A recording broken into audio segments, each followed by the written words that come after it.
మేడ్చల్ సర్కిల్లోని ఇంద్రనగర్ కాలనీలో గల సామూహిక అంబేద్కర్ భవనం 1973లో అప్పటి పాలకులు దళితుల కోసం 345 గజాల స్థలాన్ని కేటాయించారు.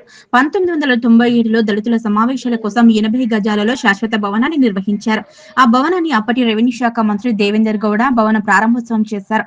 అనంతరం మండలంలోని దళితులందరికీ పలు సమావేశాలు, కార్యక్రమాలకు భవనాన్ని ఉపయోగించుకుంటూ వస్తున్నారు. అంబేద్కర్ భవనానికి 345 గజాలు కేటాయించి అందులో 80 గజాల భవనాల నిర్మాణాన్ని చేపట్టగా మిగతా స్థలంలో ఇంద్రనగర్ కాలనీ వాసులు పెళ్లిళ్లు, శుభకార్యాలు, పలు కార్యక్రమాలకు ఉపయోగించుకుంటూ వస్తున్నారు. కాగా కొందరు వ్యక్తులు ఆ స్థలం మాదే అంటూ బుధవారం నాడు జేసీబీతో స్థలం కబ్జా చేయడానికి ప్రయత్నించడంతో కాలనీ వాసులు వారిని అడ్డుకుని వెనక్కి పంపారు.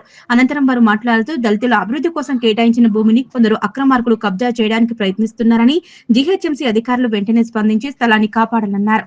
అలాగే కబ్జాకి ప్రయత్నించిన వారిపై కేసులు నమోదు చేస్తామన్నారు.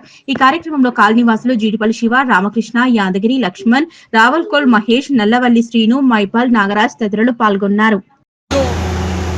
కాలనీ వాసులము మీడియా మిత్రులకు మనవి చేయనిది ఏమనగా, ఈ యొక్క ఏదైతే ఉన్నదో మాది 1993లో గత సర్పంచ్ గారు దేవేందర్ రెడ్డి గారు మాకు ఇది అంబేద్కర్ భవన్ కోసము, మండల అంబేద్కర్ భవన్ కోసము 345 గజాలు పర్మిషన్ ఇచ్చిండు. ప్లస్ ఈ అంబేద్కర్ భవనం కూడా కట్టినారు. కానీ 1997లో మన హోంశాఖ మంత్రి దేవేందర్ గౌడ్ గారి చేతుల మీదుగా ఇది ప్రారంభోత్సవం కూడా జరిగింది. అప్పటి నుండి ఈ మండలు మరియు ఈ ఇంద్రనగర్ కాలనీ వాసులు కూడా ఈ అంబేద్కర్ భవన్ని మొత్తం వాడుకుంటున్నారు. కానీ ఇప్పుడు వచ్చి కొద్దిమంది కబ్జాదారులు వచ్చేసి ఇది మాది అని వస్తున్నారు. కానీ దయచేసి ఏమంటున్నంటే, ఇలా ఇక్కడికి మాత్రం ఎవరు రావద్దు. దయచేసి ఇది మా ఇంద్రనగర్ కాలనీ వాసులకు, ఎస్సీల దళితులకు సంబంధించిన ల్యాండ్ కాబట్టి దయచేసి రావద్దని చెప్తున్నాను.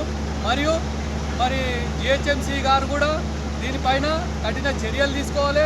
మరి పోలీస్ వ్యవస్థ కూడా దీని మీద ఖచ్చితంగా కఠిన చర్యలు తీసుకొని వాళ్ళపైన యాక్షన్ తీసుకోవాలి. మరియు భవిష్యత్తులో కూడా మాకు మళ్ళీ దీనికి ఒక కంపౌండ్ వాళ్ళు వేసి కూడా మాకు ఇది మంచిగా చేసుకోవడానికి కూడా మాకు ఉపయోగకరంగా కావాలని కోరుతున్నాం. Thank you.